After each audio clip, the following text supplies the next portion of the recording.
जय हिंद विद्यार्थी मित्रांनो, the Pune अकॅडमीच्या online प्लॅटफॉर्मवरती मी सचिन जाधव आपलं सर्वांचं स्वागत करतोय। आज आपल्याला भरपूर साऱ्या मुलांची इन्क्वायरी येत होती की तुमची बॅच कधी सुरू होती। तर खास त्या मुलांसाठी ज्यांना इंग्लिशची भीती वाटते त्यांच्यासाठी आपलं ग्रामर शिकवण्याची पद्धत कशी आहे या ठिकाणी आपण एक डेमो लेक्चर ठेवलेलं आहे। जर हे डेमो लेक्चर तुम्हाला आवडलं असेल तर लाईक करा, शेअर करा आणि ज्याही विद्यार्थ्यांना वाटतंय की मला याच्यातून फायदा होईल असे मुलं आपली बॅच परचेस करू शकतात। बॅच लवकरच म्हणजे 2 तारखेपासून आपण बॅच सुरू करतोय। तर त्या अगोदर आपण 5 दिवस 5 डेमोचे लेक्चर टाकणार आहे। त्याच्यामध्ये इंग्लिश ग्रामर पूर्णतः घेतलं जाणार आहे। पूर्णतः म्हणजे प्रत्येक टॉपिकचा एक एक डेमो तुम्हाला दिला जाणार आहे।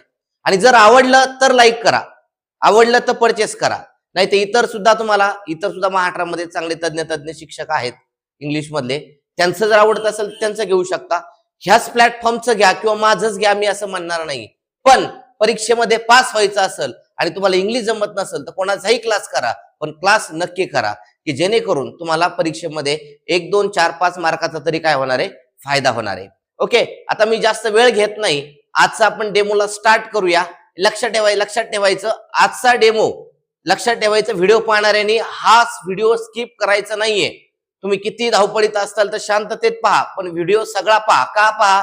कारण तुम्हाला इंग्लिश येत नसल, कुठलाही अर्थ न घेता आपण काय करणार, इंग्लिश इथं सॉल्व्ह करणार आहेत फक्त काही सेकंदाच्या आत। कसं हे आपण या ठिकाणी काय करणार आहेत, पाहणार। एकदम बेसिक पासून घेण्याचा प्रयत्न आहे माझा, बेसिक पासून घेणार आहे। याच्यातले जे स्लाइड वगैरे जे असतील त्याचा चालू मध्ये स्क्रीनशॉट काढून ठेवायचा आहे आणि नंतर जे काही आपण प्रश्न घेतलेले आहेत प्रश्नही आपण एकदम चांगल्या क्वालिटीचे प्रश्न म्हणजे जे एमपीएससी ला जे विचारलेले आहेत अशा क्वालिटीचे प्रश्न विचारलेले आहेत म्हणजे घेतलेले आहेत आपण। जर उद्या एमपीएससी कडे बाकीच्या एक्झाम जर गेल्या तिथं सुद्धा तुम्हाला फायदा झाला पाहिजे। जर एमपीएससीचा प्रश्न तुम्ही सॉल्व्ह करू शकला तर इतर सरळ सेवेचे सगळे प्रश्न तुम्ही इझिली काय करू शकतात, सॉल्व्ह करू शकतात। आता चला सुरुवात करूया आपण। हा जो टॉपिक आहे हा आहे डायरेक्ट इनडायरेक्ट किंवा ह्या टॉपिकला नरेशन असं सुद्धा म्हटलं जातं। लक्षात ठेवायचंय डायरेक्ट इनडायरेक्ट किंवा काय नरेशन। लहानपणापासून आपण डायरेक्ट इनडायरेक्ट शिकलेलो आहेत आणि आतापर्यंत तुम्ही शिकलेलं डायरेक्ट इनडायरेक्ट आणि मी शिकवणार जे आहे त्या डायरेक्ट इनडायरेक्ट मध्ये नक्कीच तुम्हाला काहीतरी काय जाणवल, त्या ठिकाणी फरक जाणवल। कुठल्याही विद्यार्थ्याला काही येत नसेल तर त्यांनी व्यवस्थित शांततेत फक्त एवढा एक व्हिडिओ पहा। बाकी काही विनंती, तुम्हाला एवढी एकच रिक्वेस्ट आहे की शांततेत व्हिडिओ पाहायचा आहे, सगळा व्हिडिओ पाहायचा आहे, कुठेही स्किप करू नका। जर तुम्हाला इंग्लिश मधली जर भीती घालवायची असेल तर स्किप करायचं नाहीये, व्यवस्थित पाहायचं आहे। आता डायरेक्ट इनडायरेक्ट सगळ्यात महत्वाचं बघा, आपण प्रत्येक टॉपिक मध्ये अशाच पद्धतीचं करत असतो की प्रश्न येतो कसा, कारण बऱ्यापैकी मुलं अभ्यास करतात पण कळत नाही नेमकं प्रश्न येतो कसा। तर डायरेक्ट इनडायरेक्ट वरती प्रश्न येतो कसा लक्षात ठेवायचंय। एक वाक्य दिलं जातं जे डायरेक्टचं असतं त्याचं काय करा, इनडायरेक्ट करा, किंवा इनडायरेक्टचं वाक्य कशामध्ये करा, डायरेक्ट मध्ये करा। परंतु याच्यामध्ये काय होतं लक्षात ठेवायचंय, आपल्या ग्रामीण भागातील मुलं इंग्लिशला घाबरत असतात आणि इंग्लिश म्हणलं की त्यांना अशी एकदम भीती वाटते, एकदम टेन्शन येतं, असं डोक्यावर टेन्शन येतं। अजिबात टेन्शन घ्यायचं नाही, अजिबात टेन्शन घ्यायचं नाही।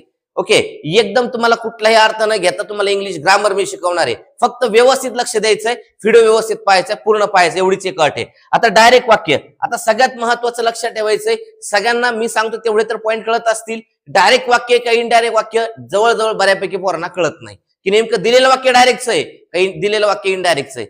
काही टेन्शन घ्यायचं नाही, मी सांगतो ते पॉईंट फक्त चेक करायचे। जर ते पॉईंट त्याच्यामध्ये असतील तर ते वाक्य डायरेक्टचं आहे आणि ते पॉईंट नसतील तर कशाचं, इनडायरेक्टचं आहे। तर पॉईंट काय पहा, हे जे वाक्य तुम्हाला दिसतंय इथं तुम्हाला कोण दिसतंय, एक कॉमा दिसतोय, कोण दिसतंय, कॉमा दिसतोय। इथं जर पाहिलं तर कोण दिसतंय, डबल इन्व्हर्टेड कॉमा दिसतोय, कोण दिसतोय, डबल इन्व्हर्टेड कॉमा। आणि एक लक्षात ठेवायचंय, ज्या वाक्यामध्ये हे डबल इन्व्हर्टेड कॉमा येईल ते वाक्य असतं डायरेक्टचं।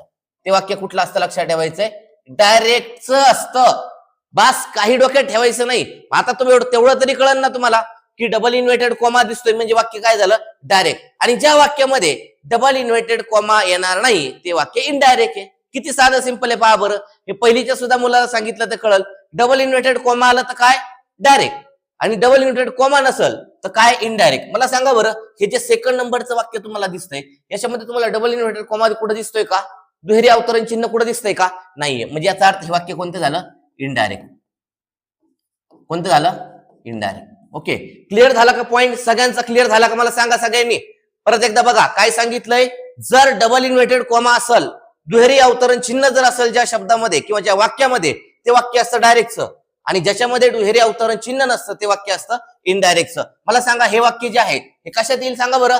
डायरेक्ट मध्ये येईल का इनडायरेक्ट मध्ये? सगळ्यांनी इथं बघा कॉमा दिला, इथं तुम्हाला डबल इन्व्हर्टेड कॉमा दिसतोय, म्हणजेच याचा अर्थ हे वाक्य 100% कशाचं आहे? डायरेक्टचं. हे वाक्य कशाचं आहे? डायरेक्टचं. मला सांगा बरं कुठं अर्थ पाहिलाय का आपण? यांनी याला असे म्हणले त्यांनी त्याला तसे म्हणले, कुणी कसे म्हणू द्या, आपल्याला त्याशी देणं घेणं आहे का? काही टेन्शन घ्यायचं नाही. बघा एकदम साधं सिंपल कळालं.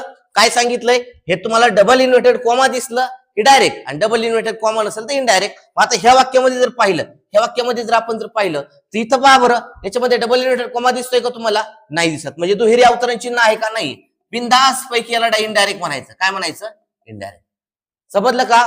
पहिला मुद्दा कळाला का तुम्हाला? कोणतं वाक्य डायरेक्ट आहे कोणतं इनडायरेक्ट सगळ्यांना समजलंय? ओके चलो. आता त्यानंतर आता काही मी पॉईंट सांगतो ते व्यवस्थित करायचे.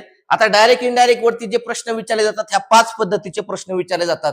आजचा हा डेमो आहे आणि डेमो देत असताना मी फक्त या ठिकाणी डेमो तुम्हाला पहिल्या टाईपचा डेमो देणार आहे, ऍसेरेटिव्हचा देणार आहे. बाकीचे सगळे जे लेक्चर असतील ते आपल्या रेग्युलर लेक्चर मध्ये काय होणार तिथं कंप्लीट होणार आहेत. मग ऍसेरेटिव्ह म्हणजे कुठलं? विधानार्थी वाक्य, फक्त एक जनरल विधान असतं. विधानार्थी वाक्यावरती एक प्रश्न विचारतात. किंवा डायरेक्ट इनडायरेक्ट तुम्हाला इंट्रॉगेटिव्ह म्हणजे प्रश्नार्थी वाक्यावरती काय केला जातो? एक प्रश्न विचारला जातो, प्रश्नार्थी वाक्य असेल. त्यानंतर इम्पेरेटिव्ह वाक्य, ज्या वाक्याची सुरुवात क्रियापदाने होत असते त्याला आज्ञार्थी वाक्य म्हणतो. काय म्हणतो आपण त्याला? आज्ञार्थी वाक्य. लक्षात ठेवायचं, याला काय म्हणायचंय? आज्ञार्थी वाक्य. याला इंग्लिशमध्ये म्हणतात इम्पेरेटिव्ह वाक्य. यावरती डायरेक्ट इनडायरेक्ट विचारतात. ऑप्टेटिव्ह म्हणजे ज्याच्यामध्ये विश केलेली असते, तुमचं चांगलं हो, हे काय विश आहे अशा पद्धतीची विश केलेली असते, त्याला म्हणायचं ऑप्टेटिव्ह. आणि त्याच्यानंतर शेवटचा जो टाईप आहे तो आहे अनकॉमन. ह्या 5 पद्धतीचे प्रश्न किंवा 5 टॉपिक वरती तुम्हाला काय केले जातात? प्रश्न विचारले जातात. डायरेक्ट इनडायरेक्ट मध्ये 5 प्रकारचे टॉपिक आहेत, त्याच्यामध्ये तुम्हाला विचारले जातात. आज आपल्याला जो डेमो पाहायचा आहे तो पाहायचा ऍसेरेटिव्हचा. कुणीही टेन्शन घ्यायचं नाही, फक्त व्हिडिओ पाहायचा, व्यवस्थित पाहायचा आहे, टेन्शन घ्यायचं नाहीये. ओके आता लक्षात ठेवा. आता सगळ्यांनी काय करायचंय? हा जो आहे स्क्रीनशॉट काढायचा. हा काय काढायचा आहे? स्क्रीनशॉट. हा स्क्रीनशॉट काढायचा आणि याची पुढची एक स्लाइड आहे, याची पुढची एक स्लाइड आहे, ही एक काय काढायची? स्क्रीनशॉट काढायची. बाकी जर 2 स्लाइड तुम्हाला जर कळाल्या ना, सगळं डायरेक्ट इनडायरेक्ट तुमचं संपलं. लक्षात ठेवा, पुस्तकामध्ये तुम्ही करतात त्यावेळेस भरपूर सारे तुम्हाला नियम वगैरे पाहायला भेटतात. असे कुठलेही नियम वगैरे आपण देत नाही, फक्त सांगितलेल्या गोष्टी लक्षात ठेवायच्यात. आता हे वाक्य कुठलं आहे? डायरेक्ट आहे. हे वाक्य कुठलं आहे?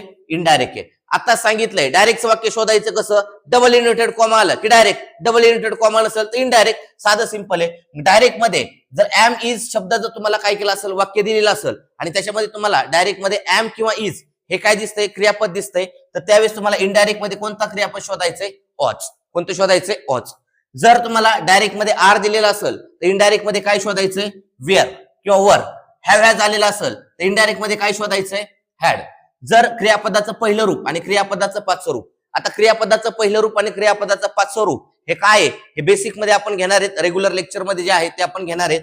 ओके तर त्याच्यामध्ये लक्षात ठेवायचं पहिलं आणि 5वं हे क्रियापदाचे वर्तमान काळामध्ये असतात. तर इनडायरेक्ट मध्ये कोणतं घ्यायचं? क्रियापदाचं दुसरं रूप घ्यायचं आहे. जसं की आपण पहा काय म्हणतो? गो. त्यानंतर काय म्हणतो आपण? वेंट. त्यानंतर काय म्हणतो आपण? गॉन. हे जे आहे क्रियापदाचं पहिलं रूप, हे दुसरं रूप, हे तिसरं रूप, हे आपण लहानपणी काय केलेले येतं? पाठ केलेले आहेत. त्यानंतर गोईंग. त्यानंतर काय? गोईंग म्हणजेच क्रियापदाला, पहिल्या क्रियापदाला काय लागलेलं आहे? आयएनजी. याला म्हणायचं V4. आणि ज्यावेळेस शेवटचा जो आहे V5 त्याला काय म्हणतो? गोज. कोण आहे? ES प्रत्यय लागतो. ठीक आहे, तर हे बेसिक आपलं रेग्युलर लेक्चर मध्ये होईल, फक्त इथं लक्षात ठेवा. V2 जर आलेला असेल म्हणजे क्रियापदाचं दुसरं रूप आलेलं असेल तर आपल्या इथं कोण घ्यायचंय? हॅड प्लस V3 घ्यायचं. समजते सर्वांना? त्यानंतर वॉज वेअर प्लस V4 घ्यायचं असेल, मग V4 आत्ताच सांगितलं काय येत असतं? आयएनजी येत असतं. मग त्यावेळेस तुम्हाला इनडायरेक्ट मध्ये कोणता शब्द पाहायचा आहे? बिंग शब्द पाहायचा आहे, हॅड बिंग शब्द पाहायचा आहे. जर हॅड प्लस V3 आलेला असेल तर काय घ्यायचंय? Had plus V3. V3 म्हणजे क्रियापदाचं तिसरं रूप. शाल आलं तर काय घ्यायचंय? शुड घ्यायचंय. कॅन आलं तर काय घ्यायचंय? वुड घ्यायचंय. विल आलं तर काय घ्यायचंय? वुड घ्यायचंय. मे आलं तर काय घ्यायचंय? माइट घ्यायचं. ओके समजते सर्वांना? याचा स्क्रीनशॉट काढून घ्यायचा आहे. हे जर शब्द तुम्हाला डायरेक्टच्या वाक्यामध्ये दिसले तर तुम्हाला शोधताना इकडचे शब्द काय करायचे? इनडायरेक्ट मध्ये शोधायचे. किंवा इनडायरेक्ट वाक्य दिलेलं असेल तर डायरेक्ट मध्ये तुम्हाला इकडचे शब्द काय करायचे असतील? शोधायचे असतील. ज्यावेळेस आपण प्रश्न सॉल्व्ह करणार आहेत त्यावेळेस हे तुमच्या समोर असायला पाहिजे. याचा स्क्रीनशॉट मारून घ्यायचं सगळ्यांनी प्रॉपर व्यवस्थित. ठीक आहे, त्यानंतर आता पहा, जसं डायरेक्ट इनडायरेक्ट मध्ये क्रियापद पाहिले त्याच्यानंतर आणखी काही शब्द येतं, ते शब्द आलं तर काय करायचं? पहा डायरेक्ट मध्ये जर धिस हा शब्द आला तर इनडायरेक्ट मध्ये कोणता शब्द शोधायचा आहे? दॅट. दीज आला तर काय शोधायचं आहे? दोज. हिअर आलं तर काय शोधायचंय? दिअर. ऍगो आलं तर काय शोधायचंय? बिफोर.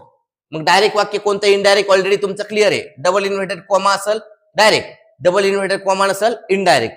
ओके, हेन्स असेल तर काय आहे बघा, इनडायरेक्ट मध्ये देन्स. नाव असेल तर काय घ्यायचंय, देन. लास्ट असेल तर काय घ्यायचंय, प्रिव्हियस. टुडे असेल तर काय घ्यायचंय, दॅट डे. त्यानंतर टुमॉरो असेल तर काय घ्यायचंय, द नेक्स्ट डे. येस्टरडे असेल तर काय घ्यायचंय, द प्रिव्हियस डे किंवा the day before. Previous day किंवा डे बिफोर. आय असेल तर काय घ्यायचं, आता आय बोलणारा कोण आहे, बोलणारा तो असेल, पुरुष असेल तर ही घ्यायचंय, बोलणारी स्त्री असेल तर शी घ्यायचंय. ओके, समजतंय. ही शी इट. यू असेल तर या ठिकाणी यू घ्या, किंवा बोलणारा कोण आहे, ही असेल तर ही घ्या, किंवा शी असेल तर शी सुद्धा तुम्ही घेऊ शकतात. ही असेल तर ही घ्यायचंय, शी असेल तर शी घ्यायचंय, इट असेल तर इट घ्यायचंय, वी असेल तर कोण घ्यायचंय, दे घ्यायचंय. ओके, परत एकदा पहा, याचा एक स्क्रीनशॉट काढून ठेवायचा आहे. सगळ्यांनी स्क्रीनशॉट काढून घ्यायचा आहे, कारण हे शब्द तुम्हाला जर डायरेक्ट मध्ये दिसले तर कोणते शब्द शोधायचे, फक्त इनडायरेक्ट मधले शब्द शोधायचे. परत एकदा बघा, धिस आलं तर काय शोधायचं, दॅट. दिस आलं तर काय शोधायचे, दोज. हिअर आलं तर दिअर. ॲगो आलं तर बिफोर. हेन्स आलं तर देन्स. नाव आलं तर देन. लास्ट आलं तर प्रिव्हियस. टुडे आलं तर दॅट डे. टुमॉरो आलं तर द नेक्स्ट डे. येस्टरडे आलं तर प्रिव्हियस डे किंवा द डे बिफोर. आय आलं तर ही शी इट. यू आलं तर यू. ही आलं तर ही. शी आलं तर शी. इट आलं तर इट. वी आलं तर दे. समजतंय. हे शब्द सगळे तुमच्या डायरेक्ट मधलेत आणि हे शब्द सगळे कशातले येतात, इनडायरेक्ट मधलेत. समजतंय सर्वांना. सगळ्यांनी व्यवस्थित काढून घ्यायचंय, कारण तुमचं सगळं डायरेक्ट इनडायरेक्ट जे आहे या बेसिस वरती आहे. संपूर्ण डायरेक्ट इनडायरेक्टचा जो गाभा आहे किंवा आत्मा जर म्हटलं तर ह्या दोन स्लाइड आहेत, लक्षात ठेवायचं. ओके, आता याच्यातला जो पहिला टाईप आहे आपण याला स्टार्ट करू. ऍसरेटिव्ह वाक्य. कुठलं वाक्य, ऍसरेटिव्ह. आता बघा, डायरेक्ट वाल्या वाक्यामध्ये डायरेक्ट वालं वाक्य शोधायचं कसं सांगितलं तुम्हाला. त्याच्यामध्ये काय असेल, हे असं डबल इन्व्हर्टेड कॉमा असेल. त्या वाक्यामध्ये जर सेड हा शब्द आलेला असेल ना, इनडायरेक्ट मध्ये सुद्धा कोणता शब्द शोधायचा तुम्हाला, सेडच शब्द शोधायचा. कुठला शोधायचा आहे, सेड शोधायचा आहे.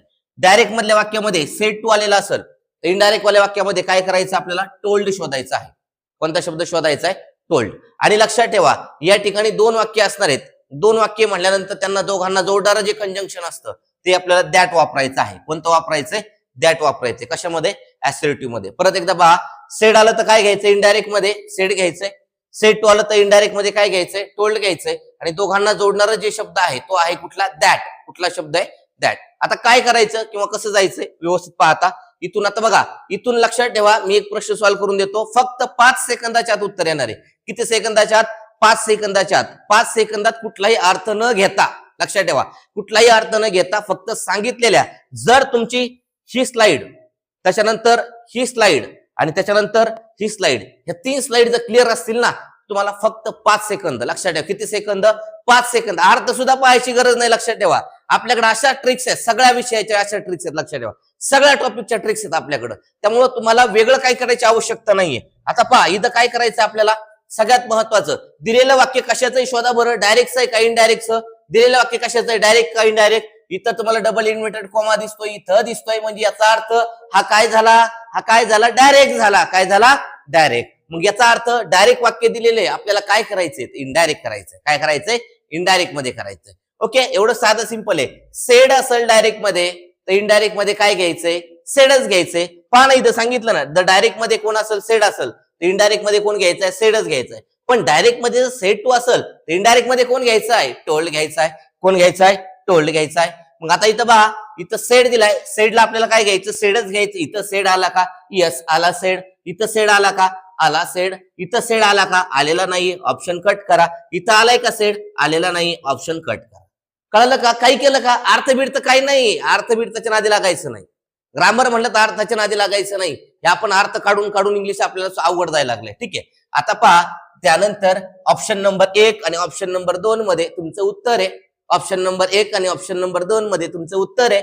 इथं दिलंय येस्टरडे, इथं दिलंय येस्टरडे. आणि जर येस्टरडे डायरेक्ट मध्ये असेल, येस्टरडे कशामध्ये असेल पहा, इथं येस्टरडे जर बघितलं आपण डायरेक्ट मध्ये येस्टरडे असेल, इनडायरेक्ट मध्ये द प्रिव्हियस डे किंवा कोणता शब्द घ्यायचा आहे, द डे बिफोर घ्यायचा आहे. असा शब्द राहिलेल्या 2 ऑप्शन मध्ये कुठे पहा, या ठिकाणी जर बघितलं तर डे बिफोर आलेला आहे. म्हणजे तुमचं उत्तर किती नंबर आहे, 2 नंबर आहे. हे चुकलेले का, कारण इथंही येस्टरडे, परत इनडायरेक्ट मध्ये सुद्धा येस्टरडे येतं का, येत नाही. मला सांगा, अर्थ पाहिलाय का आपण, अर्थ पाहिलाय का सांगा, याच्यामध्ये अर्थ पाहिलाय का, काही पाहिलेलं नाहीये. अर्थ पाहण्याची आवश्यकता नाही. इंग्लिश ग्रामर मध्ये लक्षात ठेवा, आपल्याकडे एक से बढ़कर एक ट्रिक्स आहेत. टेन्शन घ्यायचं नाही, एकदम सोप्या पद्धतीने शिकायचंय आपल्याला, अवघड पद्धतीने जायचं नाही. आणि हा प्रश्न जो विचारलाय का, विचारलाय कशाला, कंबाईन सी मेन्स 2023 ला विचारले, लक्षात ठेवा. त्यानंतर नेक्स्ट प्रश्न आपण पाहू. मला सांगा, हा जो प्रश्न विचारलाय हा सुद्धा कंबाईन मेन्स सी 2023 मध्ये विचारलेला प्रश्न आहे. काय विचारलंय पहा, इथं सेट दिलाय, इथं डबल इन्व्हर्टेड कॉमा दिसतोय. कोण दिसतोय? डबल इन्व्हर्टेड कॉमा दिसतोय. म्हणजे त्याचा अर्थ हा काय झाला? डायरेक्ट झाला. मग आपल्याला काय शोधायचंय? इनडायरेक्ट शोधायचंय. साधं सिंपल आहे. सेड असेल तर काय घ्यायचं बेटा? सेडच घ्यायचे.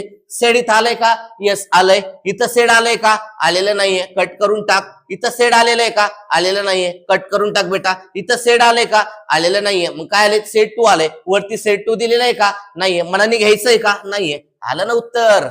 आलं उत्तर? किती सेकंद लागले बरं? किती सेकंद? कुठला अर्थ पाहिलाय का? अर्थ पाहिलाय का सांगा? तुम्ही म्हणता सर तुम्हाला फक्त एवढा टॉपिक येत असेल त्याच्यामुळे घेतलंय. असं काही नाही. तुम्हाला 5 टॉपिक, 5 दिवस कार्यशाळा आपली, लक्षात ठेवा. 5 दिवसामध्ये 5 टॉपिक घेतो मी. 5 टॉपिक. त्या टॉपिक मध्ये तुम्हाला सगळ्या टॉपिकचे कुठलाही अर्थ न घेता अशाच पद्धतीचं आपल्याला काय करायचंय? सॉल्व्ह करायचंय. अशा पद्धतीने सॉल्व्ह करायचंय. ज्यावेळेस तुम्ही अशा पद्धतीने सॉल्व्ह करताल त्यावेळेस तुमची इंग्लिशची भीती पूर्णतः गायब होणार आहे. ओके, पण त्याच्या अगोदरचे काय बेसिक सांगतो मी, ते बेसिक तुम्हाला यायला पाहिजे. तिथं तुमचं लक्ष असायला पाहिजे. चला, त्याच्यानंतर नेक्स्ट पहा. किती साधा सिंपल प्रश्न आहे. या ठिकाणी डबल इन्व्हर्टेड कॉमा दिलेला आहे. म्हणजेच काय झाला? हा डायरेक्ट झाला. काय झाला? डायरेक्ट. त्याचं काय करावं लागेल? इनडायरेक्ट करावं लागेल. मग इथं शब्द दिलेला आहे, टोल्ड दिलाय. मग टोल्ड असेल तर काय घ्यायचं आपल्याला? सेट 2 असतं तर टोल्ड घेतलंय, पण देतानाच त्यांनी टोल्ड दिलाय, तर टोल्डला टोल्ड घ्यावा लागेल. टोल्ड साठी टोल्ड. टोल्ड इथं आलाय. ओके, टोल्ड इथं आलाय. ओके, इथं आलाय. त्यानंतर इथं आलाय का? नाहीये. एक एक पॉइंट ट्रॅप करायचा आहे. ट्रॅपिंग पॉइंट समजून घ्या, कुठं लक्ष द्यायचंय. मग आता ह्या तिघांपैकी इथं आलाय शाल, इथं आलाय शाल. शालचा काय होतं? शूड. शालचा काय होतं? शूड. शूड इथं आला का? आलेला आहे. शूड इथं आलेला आहे का? आलेला आहे. शूड इथं आलेला आहे का? आलेला नाहीये. त्यामुळे ऑप्शन नंबर 3 तुमचा काय झाला? कट झाला. त्यानंतर आपल्याला हे 2 वाक्य जोडायचे. मग इथं लावायचंय दॅट. काय लावायचंय? दॅट लावायचंय. मग 1 नंबर आणि 2 नंबर मध्ये दॅट कुठे बघा बरं? याच्यामध्ये दॅट आलाय का शब्द? नाहीये. याच्यामध्ये दॅट आलाय का? यस आलेला आहे. उत्तर आलं. किती? 2 नंबर. किती? 2 नंबर. ओके, सुरुवातीला टार्गेट करायचं इथंच. सुरुवातीला टार्गेट सेड आणि सेड 2 मध्येच करायचंय. ते नाही समजलं तर पुढे जायचंय. त्याच्यात पण सारखं आलं तर पुढे जायचंय. कळतंय सगळ्यांना? साधं सिंपल आहे. हे दॅट वापरतो त्याच्यामुळे दॅट आलं. ह्या वाक्यामध्ये दॅट नाही. ओके, किती साधं सिंपल आहे. अर्थ पाहिलाय का? अजिबात नाही. अर्थ पाहण्याची आवश्यकता नाही. अर्थ पाहण्याची आवश्यकता नाही. ज्यावेळेस तुम्ही माझ्याकडे इंग्लिश ग्रामर शिकणार आहेत त्यावेळेस तुम्हाला अर्थ पाहण्याची आवश्यकता नाही. हा, व्होकॅब तुमचे पाठ असावं लागणार आहे. व्होकॅबला थोडंफार मराठी अर्थ वगैरे लागणार आहेत. पण ग्रामर जर शिकायचं असेल तर अजिबात अर्थ पाहण्याची आवश्यकता नाहीये. फक्त सांगितलेल्या गोष्टी फॉलो करायच्या. पहा, इथं सेड आहे, डबल इन्व्हर्टेड कॉमा पण आहे. म्हणजे याचा अर्थ हे काय झालं? हे डायरेक्ट झालं. याचं काय करायचंय? इनडायरेक्ट करायचंय. सेडला काय घ्यायचंय? सेडला सेडच घ्यायचंय. सेडला सेडच घ्यायचंय. सेडला टोल्ड घेऊन चालतं का? चालत नाही. म्हणजे हा ऑप्शन कट झाला. सेडला सेडच घ्यायचंय. इथपर्यंत समजतंय? त्यानंतर इथं क्रियापदाचं किती रूप आलेलं आहे बघा? फिफोर आलेला आहे. क्रियापदाचं किती रूप आलेलं आहे? फिफोर आलेलं आहे. कशावरून कळलं? आयएनजी लागलंय. आणि जर फिफोर आलेला असेल वाक्य, डायरेक्टच्या वाक्यात फिफोर आलेला असेल तर इनडायरेक्टच्या वाक्यामध्ये एकच शब्द शोधायचा, तो म्हणजे बिन. कोणता शब्द शोधायचा? बिन. मला सांगा, 1 नंबर, 2 नंबर आणि 4 नंबर मध्ये बिन हा शब्द कुठे आलाय? एवढा चेक करा ना. 1 नंबर मध्ये बिन आलेला आहे का? नाहीये, कट. 2 नंबर मध्ये बिन आलाय का? येस आलाय. 4 नंबर मध्ये बिन आलेला आहे का? नाहीये. आलं ना उत्तर? आलं उत्तर? स्क्रीनशॉट काढलेत 1 नंबर 2 नंबर स्लाइडच्या. त्या स्लाइडच्या व्यवस्थित काय करायचे? पाहायचे. त्यामुळे तुम्हाला ते म्हणलं ते बेसिक आहे. ते बेसिक तुमचा पाठ असेल ना तर बाकीचं क्लिअर आहे. राज्यसेवा मुख्य 2019चा प्रश्न आहे. राज्यसेवा मुख्य 2019चा प्रश्न आहे. पहा, इथं काय दिलं होतं तुम्हाला? फिफोर दिला होता. कशावरून? आयएनजी वरून. बघा, फिफोर म्हणजे काय असतो लक्षात ठेवायचं? आयएनजी असतो. मग आयएनजी आलं तर इथं शब्द कोणता शोधायचा? फक्त बिन शब्द शोधायचा होता. बिनवाला शब्द फक्त एका ठिकाणी होता. तो आपल्याला काय झालेला आहे? ऑप्शन नंबर किती मध्ये भेटलेला आहे? 2 नंबर मध्ये भेटलेला आहे. त्यानंतर नेक्स्ट प्रश्न पहा. हा प्रश्न डायरेक्ट आहे का इनडायरेक्ट आहे? सगळ्यांनी पटपट सांगायचंय मला. लाईक करायचंय. जर व्हिडिओ आवडत असेल तर लाईक करायचंय, शेअर करायचंय. इंग्लिशची पूर्ण भीती गेली पाहिजे, लक्षात ठेवा. इंग्लिशची पूर्णतः भीती जाणार आहे. ग्रामीण भागातील विद्यार्थी ज्यांना इंग्लिशची भीती वाटते अशा विद्यार्थ्यांसाठी खास आपण डिझाईन करतो ह्या गोष्टी. ठीक आहे, त्यामुळे लक्षात ठेवा, इंग्लिश ज्याला येत नाही त्यांनी टेन्शन घ्यायचं नाही. फक्त सांगितलेल्या गोष्टी फॉलो करायच्या. 100% मार्क आहे तुम्हाला. किती टक्के? 100. चला, याच्यामध्ये कोण दिले? डायरेक्ट आहे की इनडायरेक्ट आहे? हे डायरेक्ट आहे. कशावरून कळलं? डबल इन्व्हर्टेड कॉमा दिले. काय दिलेलं आहे? डबल इन्व्हर्टेड कॉमा दिलेलं आहे. मग आता आपल्याला इनडायरेक्ट करायचंय. सेड साठी काय घ्यायचंय मला सांगा? सेड साठी सेडच घ्यायचंय. सेड साठी सेड इथं आलंय का? आलंय. इथं आलंय का? आलेलं नाही, कट. इथं आलंय का? आलंय. इथं आलंय का? आलेलं आहे. ओके. त्यानंतर इथं जर पाहिलं तर हे डाईड आलेलं आहे, क्रियापदाचं किती रूप आलेलं आहे, दुसरं रूप आलेलं आहे. क्रियापदाचं किती रूप आलेलं आहे, दुसरं. आणि ज्यावेळेस क्रियापदाचं दुसरं रूप येतं डायरेक्ट मध्ये, इनडायरेक्ट मध्ये आपण काय पाहतो, हॅड प्लस V3. काय पाहतो आपण, हॅड प्लस V3. मला सांगा पहिल्या याच्यामध्ये हॅड आलेला आहे का, नाहीये, कट करा. तिसऱ्या याच्यामध्ये हॅड आलेला आहे का, नाहीये, कट करा. चौथ्या याच्यामध्ये हॅड आलेलं आहे का, आलेलं आहे. त्यामुळे डायरेक्ट उत्तर आलं ऑप्शन नंबर 4. ऑप्शन नंबर काय, 4. सगळा खेळ कशावरती, फक्त 2 स्लाइड, पहिल्या 2 स्लाइड त्याच्यावरती आहे. ओके. त्यानंतर नेक्स्ट प्रश्न आपण सॉल्व्ह करू. इथं दिलंय, काय दिलंय, चेंज द फॉलोइंग. डायरेक्ट आहे का इनडायरेक्ट आहे, हे इथं तुम्हाला डबल इन्व्हर्टेड कॉमा दिसतोय, म्हणजे याचा अर्थ हे वाक्य काय, डायरेक्ट आहे. त्याचं काय करायचंय, इनडायरेक्ट करायचंय.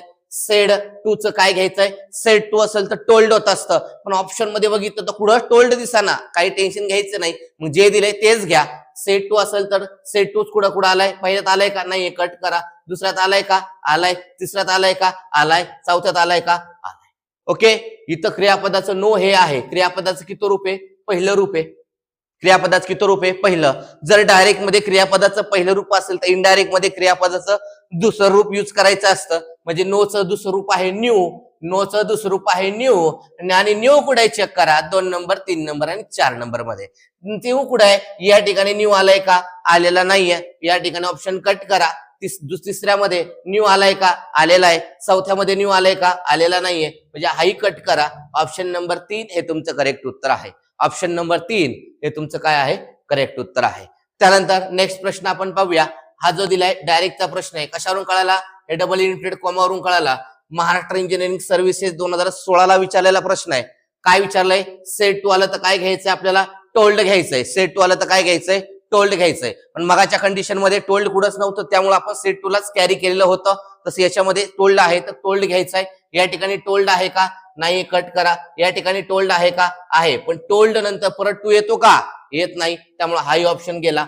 त्यानंतर इथं टोल्ड आलाय का, यस आलाय. इथंही टोल्ड आलाय का, आलेला आहे. आता मला सांगा, हे हॅव आलेलं आहे, हॅव आणि हॅज आलं तर आपल्याला काय घ्यायचं असतं, हॅड घ्यायचं असतो. हॅव आणि हॅज जर वर्तमान काळात असेल तर त्याचा भूतकाळामध्ये इनडायरेक्ट मध्ये काय होतो, हॅड होत असतो. पण हॅड कुठे चेक करा, 3 आणि 4 मध्ये जर पाहिलं, 3 मध्ये हॅड आलाय का, आलेला नाहीये, त्यामुळे ऑप्शन कट. 4 मध्ये हॅड आलाय का कुठे शब्द, यस आलेला आहे या ठिकाणी, म्हणजे ऑप्शन नंबर 4 हे तुमचं काय आहे, करेक्ट उत्तर आहे. Option number 4. ओके, समजते सर्वांना. त्यानंतर नेक्स्ट प्रश्न पाहू आपण. कंबाईन सी मेन्स 2023 रोजी आलेला प्रश्न आहे.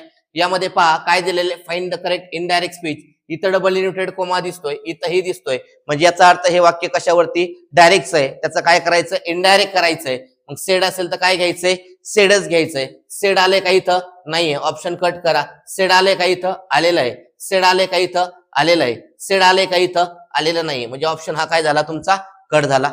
त्यानंतर नेक्स्ट पहा, इथं शाल आलंय. शालचं आपल्याला काय लागतंय, शूड लागतंय. शूड नसेल तर उड घ्या. शूड नसेल तर काय घ्या, उड घ्या. कारण आपल्याला माहिती ही, शी, इट बरोबर शाल नाही वापरत किंवा शूड नाही वापरत, आपण उड वापरत असतो. मग शाल नसेल तर उड घ्या.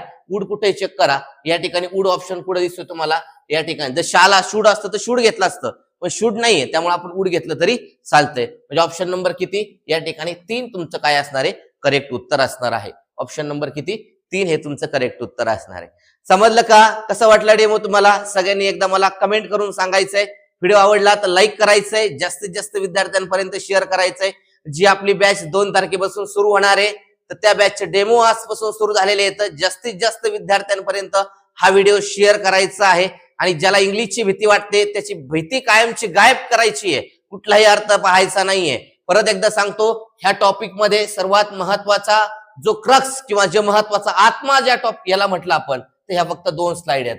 ही एक स्लाइड आणि त्यानंतर काय, ही एक स्लाइड. ह्या 2 स्लाइड जर तुमच्या परफेक्ट असतील तर तुमचा कुठलाही प्रश्न येऊ द्या, तो फक्त काही सेकंदाच्या आत कुठलाही अर्थाविना आपण घेणार आहेत. मला सांगा, आपण एवढे 7-8 प्रश्न सॉल्व्ह केले, याच्यामध्ये कुठला अर्थ पाहिलाय का, अर्थ पाहिलेला नाहीये. उद्या पुन्हा भेटूया नवीन टॉपिक घेऊन, नवीन ट्रिकच्या माध्यमातून. तोपर्यंत व्हिडिओला लाईक करायचंय, शेअर करायचंय, कमेंट करायच्यात आणि तुमचे काही सजेशन्स असतील तर ते सजेशन सुद्धा खाली टाकायचे आहेत. ओके, तर आपण उद्याच्याला भेटूया ठीक 6 वाजता. तोपर्यंत धन्यवाद, बाय बाय.